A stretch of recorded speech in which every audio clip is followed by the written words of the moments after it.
When the HOI security guy stood in front of my 20-ton tactical supply truck like he was Captain America with a name tag, I had two thoughts. One, this man's spine is made of pure delusion. And two, I hope he likes lawsuits. That's how the chaos started. It was 6:48 a.m., the sun barely up, the dew still fresh on the neighborhood sidewalks, and my lead driver, Brett, was radioing in from the front gate. His voice crackled through the radio, laced with confusion and annoyance. Jay, we got a situation. Some dude in a reflective vest is standing in front of the truck, waving his hands like he's about to summon an airstrike. I nearly choked on my coffee. I knew exactly who it was. The new HOI security guy. A guy named Chad, of course. Apparently, the HOI had voted to hire private neighborhood enforcers after a rash of mysterious garage door code leak. Real CSI stuff. Now they had clipboards, vests, and walkie-talkies, and delusions of jurisdiction. I got in my truck and headed to the gate, already rehearsing my speech in my head. These weren't just any trucks being blocked. I run a logistics company that contracts with several federal agencies, including the National Guard. That morning's delivery was carrying encrypted communications gear, mobile water purifiers, and boxed rations scheduled for a statewide emergency drill. And it was all time-sensitive. But HOI Chad didn't care. He stood planted in front of the lead vehicle, arms crossed like he was about to issue a parking ticket to an Abrams tank. I pulled up beside the truck and stepped out. "Morning," I said, keeping my tone friendly. Chad glanced at me, then at his clipboard. "These trucks aren't on the approved vehicle list," he declared. "You'll need to turn around or get proper authorization from the HOI board. No exceptions." I stared at him, trying to decide if he was kidding. He wasn't. "You do realize this is federal equipment, right?" I asked. "It's part of an authorized supply chain for the National Guard. We've been running this route every Thursday for 6 months. You're literally blocking a unit with a satellite relay in it." Chad didn't blink. "Federal or not, if it doesn't have a residential delivery permit or an HOI clearance, it's not coming in." He then pointed at a laminated sheet hanging from a chain-link fence that read, "No oversized vehicles without prior notice. HOI Resolution 17.3b. At that point, Brett leaned out of the truck window and whispered, "Should I just idle forward?" He looks like he'd flinch. I held up a hand. "No, we're not running over HOI security. That's how you end up in a BuzzFeed headline." Instead, I pulled out my phone and called Karen. Yes, her real name was Karen. She was the HOI president, full of Botox and bad energy. Her voice came through the line like a screeching tea kettle. "Mr. Harrington, if your drivers cannot follow our entry protocols, perhaps you should find alternate delivery zones. We can't have military-grade trucks intimidating the residents." I took a breath. "Karen, you're currently impeding federal logistical operations. Do you understand what that means legally?" She chuckled. "You can go around like everyone else, Jay. Maybe this will teach you not to be so entitled." Then she hung up. I turned to Chad, who was now taking pictures of the license plates with a disposable camera. "You're going to want to delete those," I said. "That plate is registered to a communications crate under protective classification." He smiled smugly. "I'll send them to the board. Let them decide." I looked at the chain he had wrapped around the gatepost and padlocked shut. That was the moment I made a mental note. Today would be the last time anyone from that HOI blocked one of my trucks. I called Sergeant Ramirez, my contact with the National Guard. Within moments, her voice crackled on the line with military precision. "They did what?" she asked. "They chained the gate shut and blocked the truck," I repeated. "Driver's stuck. We're on a deadline." She was silent for a beat, then said, "Understood. Stand by. We're escalating.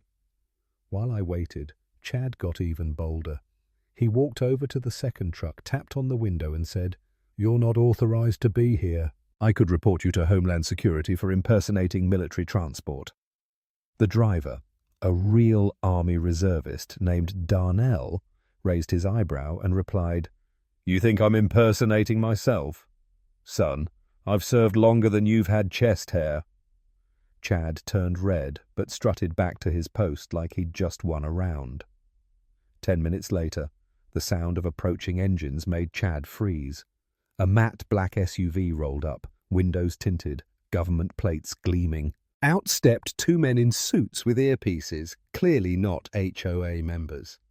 One approached Chad, flashed a badge and said, "Sir, you're currently interfering with a federally sanctioned delivery.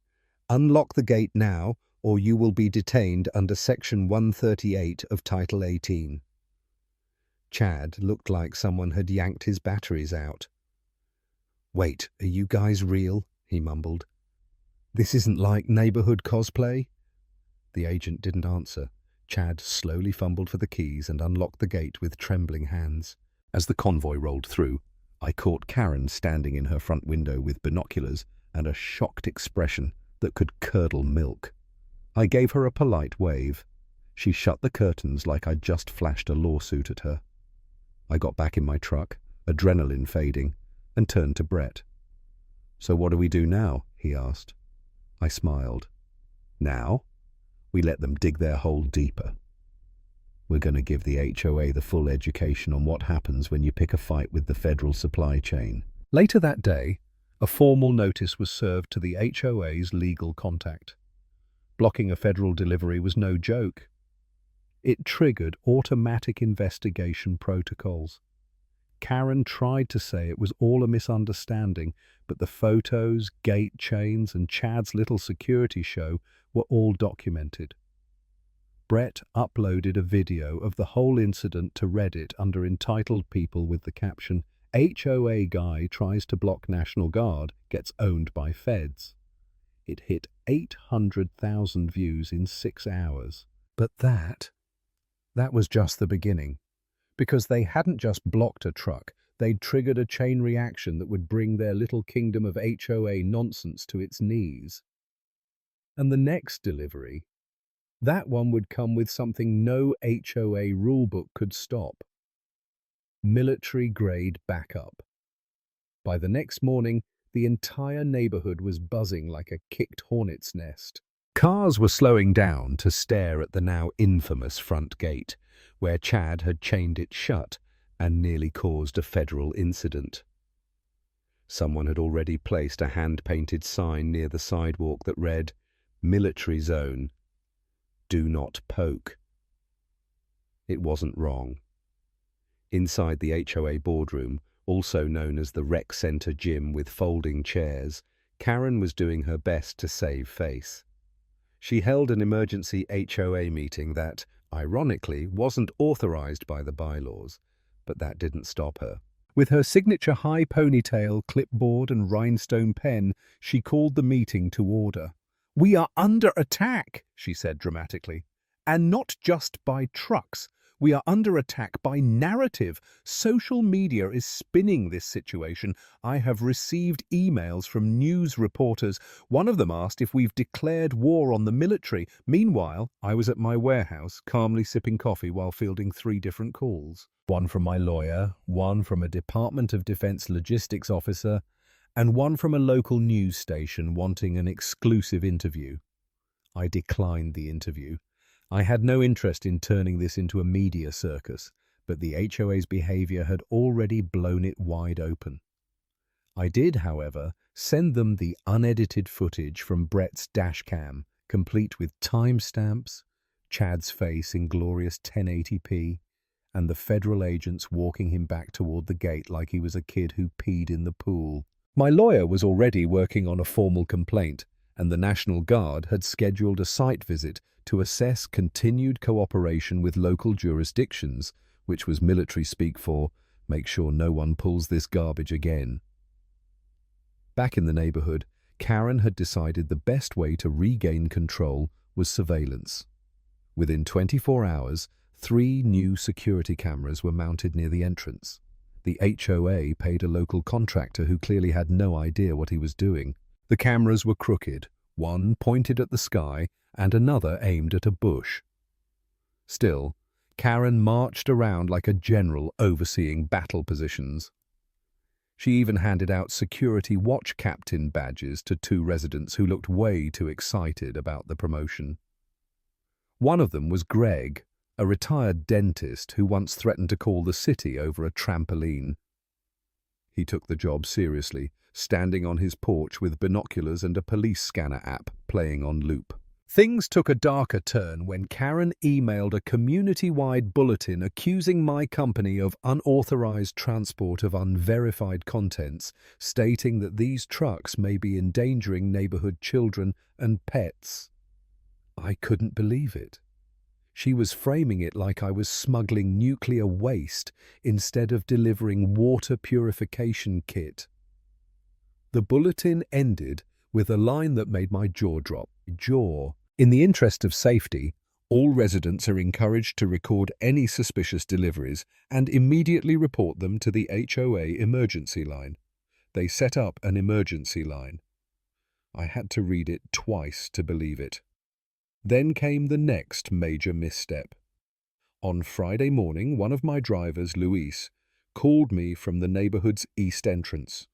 He'd taken the alternate route, only to find Greg and a few other security volunteers standing near the cul-de-sac entrance with orange vests and cones. "They're doing a vehicle checkpoint," he said, confused.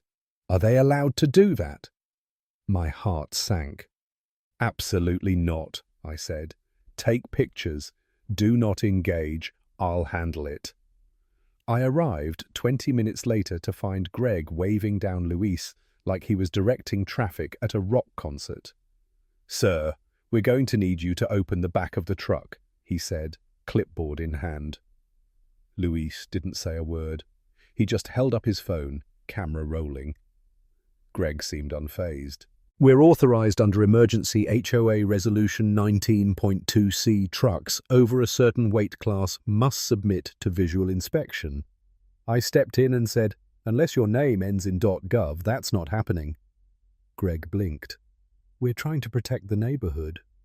I smiled politely. "By inspecting sealed military shipments? You know that's a felony, right?" That got his attention. I didn't even need to escalate. Luis had already sent the footage to my military liaison. Less than an hour later, Sergeant Ramirez herself rolled up in a military SUV. She stepped out, crisp uniform and all, and walked directly to Greg, who had by then removed his vest and was pretending to be a jogger.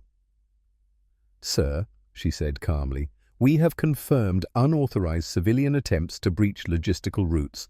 This is now part of a formal investigation." Greg's face went ghost white. Karen arrived seconds later, heels clicking on the pavement, yelling, "This is an overreach. You can't just storm into our community without a warrant." Ramirez didn't even flinch. "Ma'am, this isn't a storm. This is a light drizzle. And we don't need a warrant to enforce federal transport compliance. Your people are interfering with a protected supply chain." Karen tried to talk over her, but Ramirez lifted a hand and calmly stated, "Any further interference, and we'll file for a federal injunction. That includes false reporting, unauthorized blockades, and unlicensed checkpoint. This is your only warning." Then she handed Karen a thick folder with the title, "Legal Notification of Obstruction Violation and Compliance Requirements." Karen snatched it like it had personally insulted her. The HOA crowd started to disperse, whispering among themselves. Later that afternoon, the community message board exploded. Residents who had been neutral were now furious. A few even apologized to my drivers. One woman named Brenda wrote, "I thought those trucks were scary at first, but now I realize they're helping."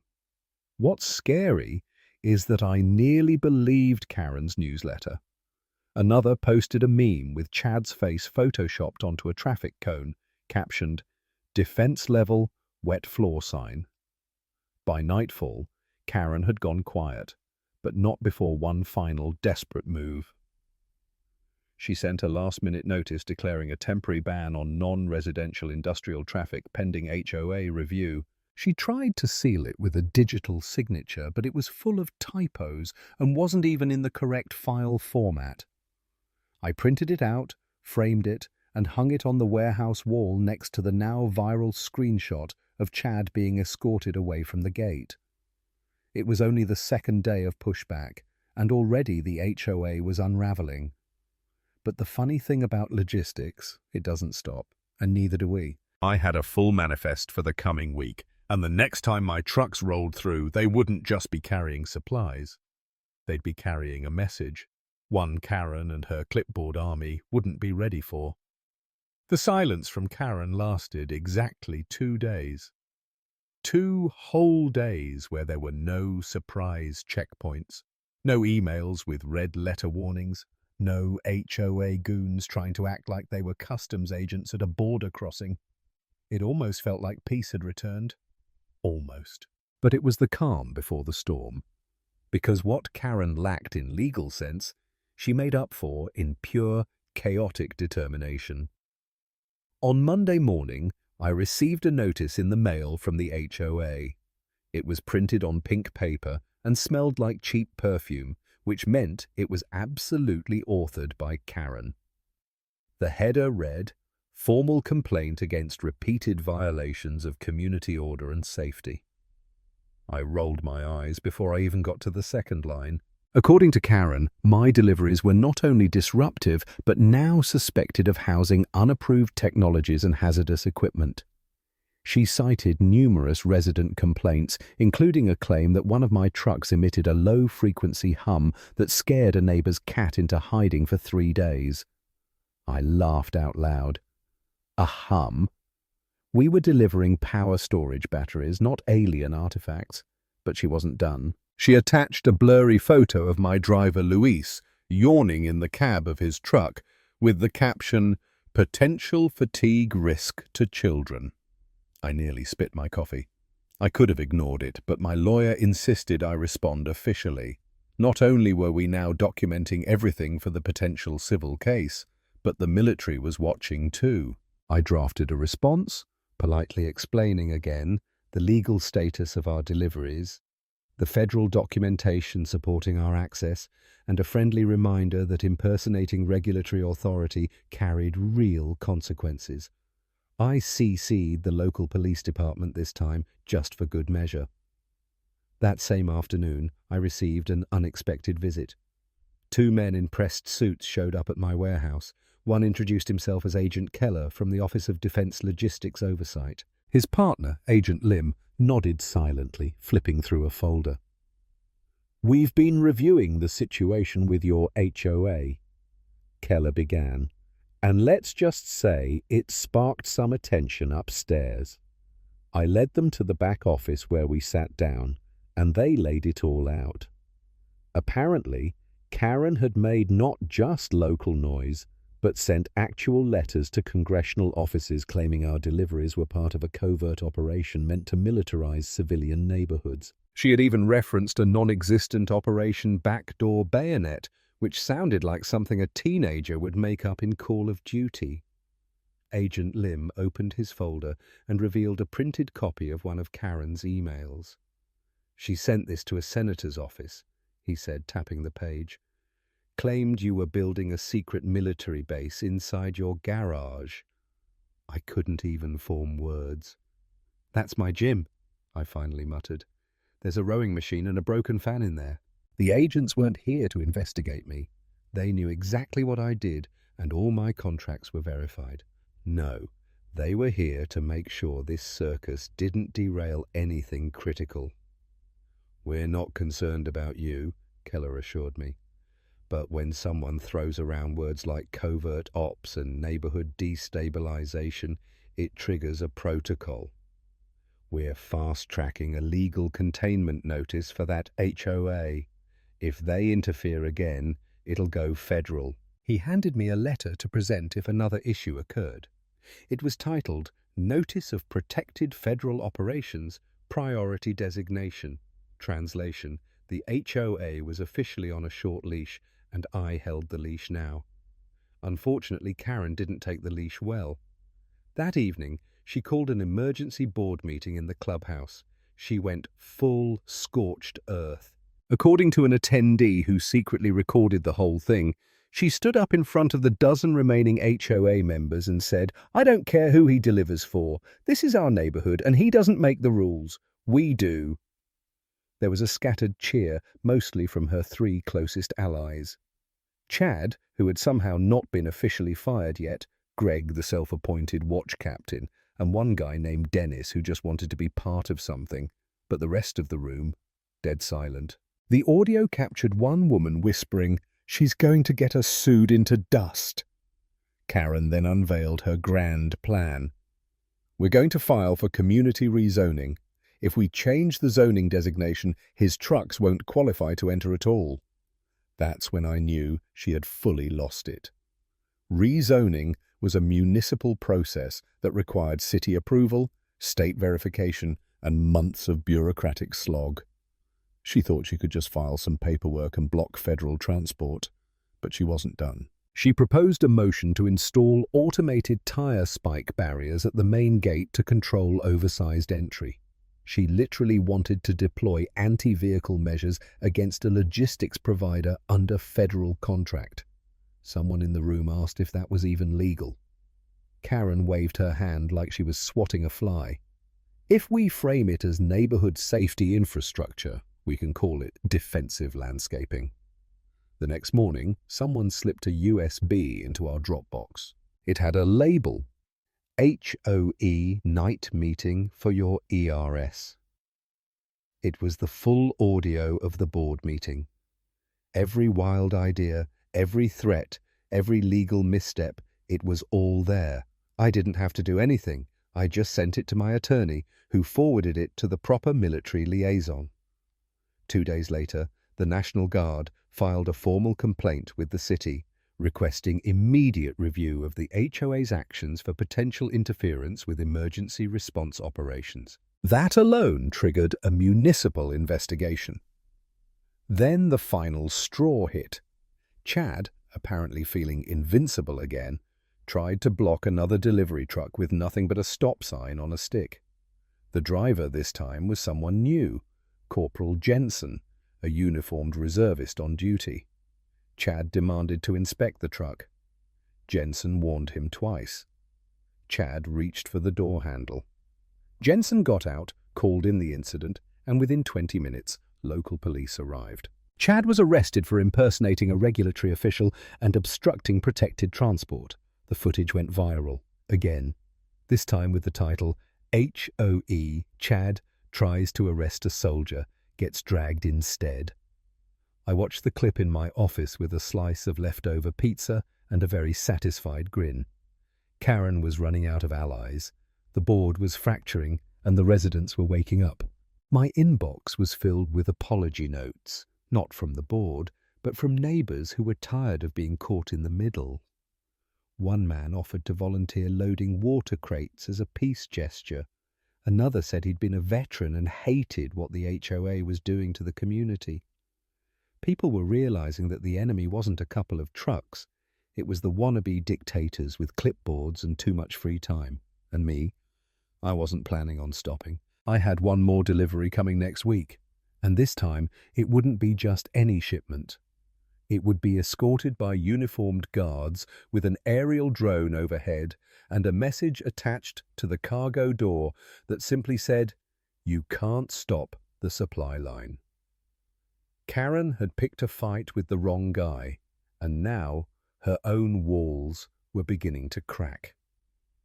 By the time the next scheduled delivery day arrived, the neighborhood felt like a sitcom that had jumped the shark. People were setting up lawn chairs near the front gate like it was the 4th of July. Kids had drawn chalk outlines of tanks and helicopters on the pavement. Someone even wheeled out a popcorn machine. This wasn't just a delivery anymore, it was a spectacle. The story had exploded beyond Reddit now. A few local reporters had set up cameras near the sidewalk, hoping to catch the next chapter of the HLA versus National Guard soap opera.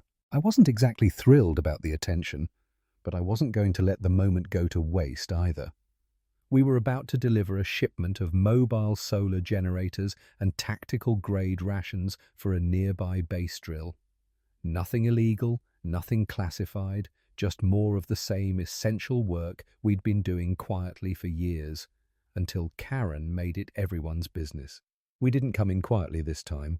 The convoy consisted of 2 standard delivery trucks, followed by a black SUV carrying National Guard representatives, and trailing them was something new, a pair of olive-drab Humvees from the local guard post. Not combat-ready or armed, just official vehicles acting as escorts. And up above, for just a few minutes, a small drone buzzed gently through the sky, part of the base's training program, but also streaming footage back to command. The convoy rolled toward the gate, which had been suspiciously unlocked this time. No chat in sight, no cones, no spike strips, just wide-eyed residents holding their phones like they were filming a UFO landing. I stepped out of my truck as we paused near the entrance. I was wearing my company uniform shirt, tucked neatly into jeans, clipboard in hand. But walking beside me was Sergeant Ramirez in full National Guard regalia, boots clicking against the pavement like punctuation marks. She scanned the area with the sharp eyes of someone trained to spot danger before it shows up. Then she saw the handmade sign someone taped to a mailbox, "Welcome Supply Hero." She gave a small smile. "Looks like your public relations are working out." Karen, of course, wasn't out front, but that didn't mean she wasn't watching. In fact, I was almost certain she was holed up inside her home, clutching binoculars and a legal pad covered in passive-aggressive bullet points. Ramirez gestured toward the gate. "We good to roll in?" I nodded. The trucks pulled forward slowly as neighbors waved. A little kid even saluted the drivers as they passed. We parked in front of the designated unloading zone near my warehouse, which was technically within the neighborhood's jurisdiction, but privately owned and legally off-limits to HOA enforcement. I had triple-checked that detail after the first incident. As we began unloading, Greg, the ex-dentist-turned-security buff, shuffled over with a sheepish look. He was holding a tray of bottled water and granola bars. "Peace offering," he muttered, avoiding eye contact. "Didn't know it was all, legal." I accepted it with a nod, and to his credit, he didn't try to justify what he'd done. Just quietly left the tray and walked away. A few other residents followed suit, offering small apologies and neighborly smiles. The tone of the community had shifted. They weren't just curious anymore. They were fed up with the drama, the lies, and the way Karen had made them look like fools on a national stage. But the real surprise came an hour later, when a black sedan pulled up near my lot. Out stepped a city official from zoning enforcement, clipboard in hand. Accompanied by 2 more individuals in suit, they requested a brief conversation. I agreed, pulling them into my office. They sat down and presented documents showing that Karen had, in fact, filed for community rezoning to restrict commercial traffic, just like she promised in her little meeting. The kicker? She filed it under emergency environmental protection, claiming that my trucks were leaking hazardous fluids and damaging community soil integrity.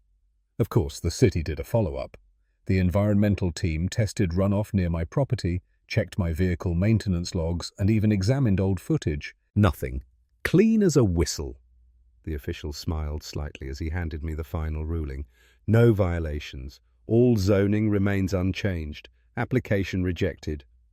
I thanked him and asked whether Karen would be fined for filing a false claim. He raised an eyebrow. That's under review. Before he left, he paused at the door. "Between us," he said, "my nephew's in the Guard. He heard about all this and sent me the Reddit link. Told me to look out for the HOA clown show. It didn't disappoint." While I was still digesting that moment of poetic justice, my phone buzzed with a message from the local news anchor who had been covering the situation. She wanted to schedule an interview, not about the trucks, but about how neighborhoods across the country were using HOA power to push around legitimate businesses. It was becoming a bigger issue, and apparently my case was now Exhibit A. I politely declined again. I wasn't looking to become a mascot for anti-HOA activism. I just wanted to deliver supplies without being tackled by a clipboard. But the icing on the cake came later that evening when the National Guard held a small appreciation event for civilian contractors. I was invited along with a handful of others.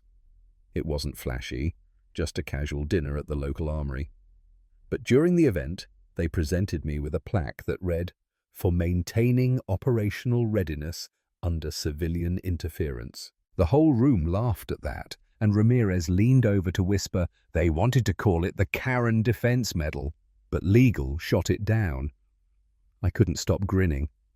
I wasn't in this for the recognition, but after everything the HOA had dragged us through, it felt good to be publicly vindicated. Back in the neighborhood, change was brewing. Residents started demanding answers.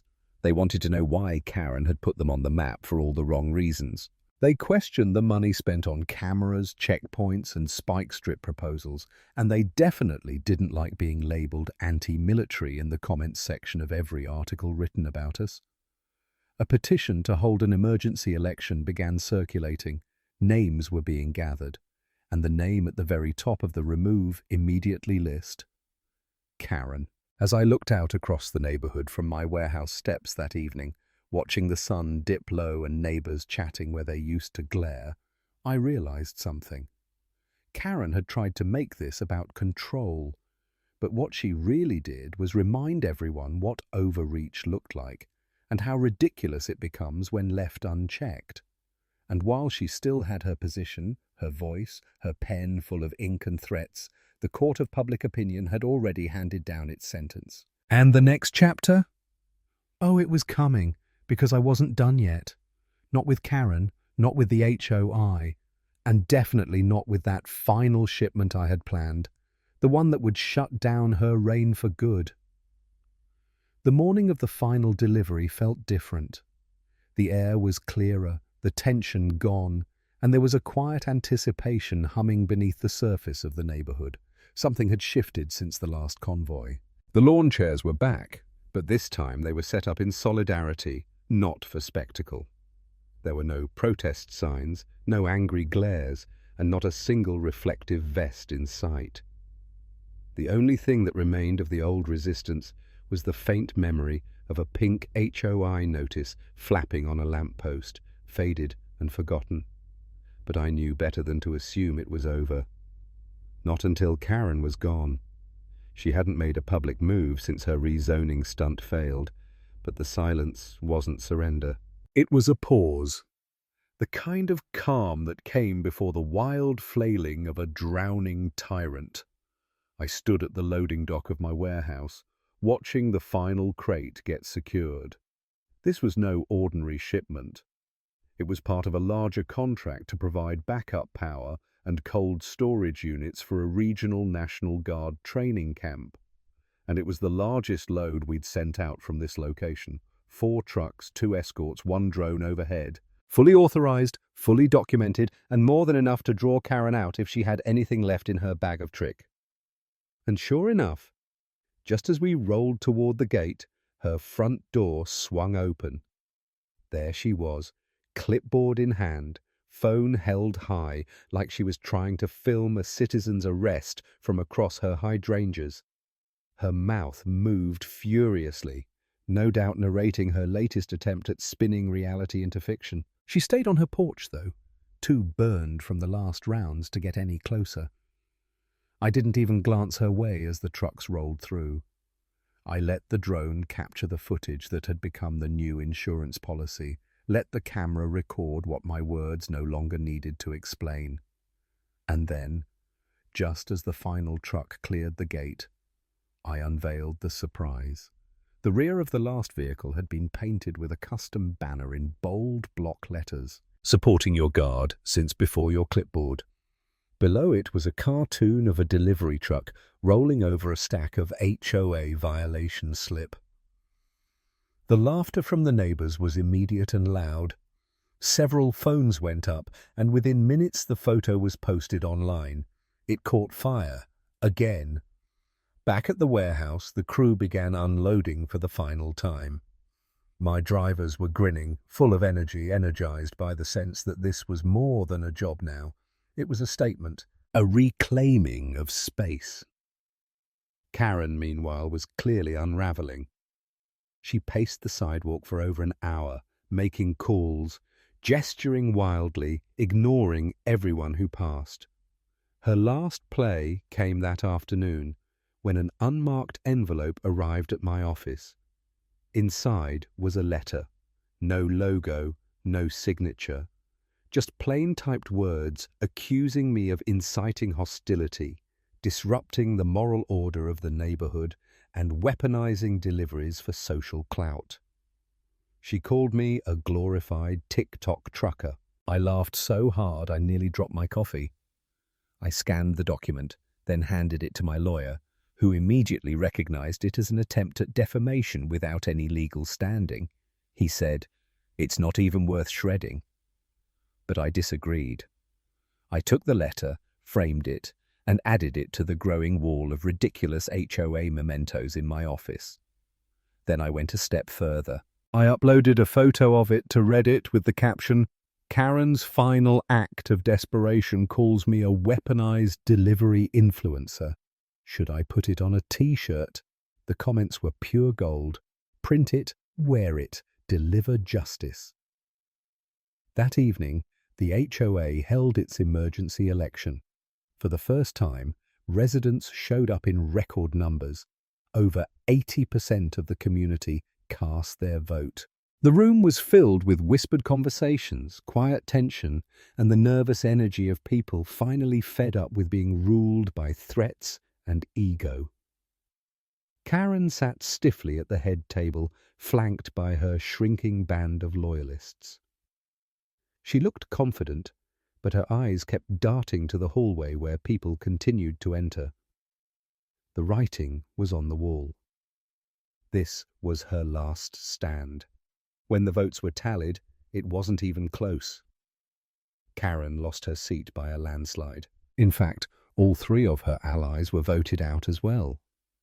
The new board was made up of people who had once been too intimidated to speak up, but now stood tall, emboldened by the chaos she'd caused. The newly elected president, a retired school principal named Lorraine, walked up to the mic and calmly addressed the crowd. "Our community deserves peace, not paranoia. Let's move forward with kindness and common sense." The room erupted in applause. Karen didn't take it well. She stormed out without saying a word, her clipboard tucked under her arm like a defeated sword. Someone opened the door for her. She refused to look anyone in the eye as she passed. Her car screeched a little too fast as it pulled out of the parking lot. And just like that, the Karen era ended. The following week, I received a small package from the National Guard. Inside was a sleek, dark plaque, etched with silver letters, "In recognition of your resilience, professionalism, and composure under unnecessary civilian interference. Your service helped uphold operational continuity." I hung it in the warehouse beside the framed HOI letter, a perfect symbol of absurdity and triumph standing side by side. I looked around at my team, drivers, clerks, techs, all smiling and laughing as they loaded up the next set of routes. The tension was gone, replaced with a sense of pride. We weren't just surviving, we were thriving. But the most unexpected moment came from the last person I thought I'd hear from, Greg. He showed up at the loading dock one afternoon with a six-pack of root beer and an envelope. "Don't laugh," he said, handing me the envelope. Inside was a hand-drawn map of the neighborhood with a note, "Alternate entry routes, just in case you ever need to sneak in again." I smiled. "Thanks, Greg." He nodded. "I was wrong. A lot of us were. But we're gonna fix it." He walked off without another word, And I realized even the most entitled neighborhoods can change if someone stands firm enough to force that change. The deliveries kept coming, the work continued, and the chaos that once defined the neighborhood slowly faded into memory. But every now and then, someone would walk past the trucks, point at the plaque or the cartoon banner still hanging on the warehouse wall and say, "You're the guy who took down the HOA queen, right?" I'd grin and nod. "Nah," I'd say. "I'd just drive the truck." The clipboard did all the damage itself. And with that, I'd hop back into the cab, ready for the next delivery, knowing full well that no gate, no chain, no HOA nonsense could ever stop the line again.